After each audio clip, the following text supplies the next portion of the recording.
Ecco la situazione meteorologica: aria umida dai quadranti meridionali converge sul Golfo Ligure con aria più fredda di provenienza settentrionale e quindi si prevedono annuvolamenti con qualche fenomeno, ma anche parziali schiarite durante tutto il fine settimana. Intensificazione delle nubi nel pomeriggio sera di domenica ed è l'antipasto per un peggioramento che ci interesserà tra lunedì e martedì. Anche nel corso del pomeriggio nubi ovunque con poche piogge possibili su Imperiese e Levante, per il resto tempo asciutto. Venti moderati o forti da nord sul settore centro-occidentale della costa, in parziale attenuazione in giornata, venti deboli orientali a Levante con mare stirato sotto costa, mosso al largo e temperature in lieve calo sotto la costa sul settore centrale, ma altrove con punte fino a 16 gradi. Per domani sabato 20 dicembre i previsori della Limez si attendono poco sole e molte nubi ovunque, anche compatte sui versanti padani occidentali, dove saranno possibili sporadiche pioviggini. Venti moderati da nord a ponente sul centro, deboli orientali a Levante, mare poco mosso sotto costa, mosso localmente molto mosso al largo.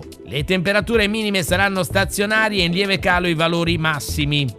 Terminiamo con un cenno alla previsione per domenica 21 dicembre, peggioramento a ponente con le prime piogge tra pomeriggio e sera, parzialmente nuvoloso ma asciutto su centro e Levante.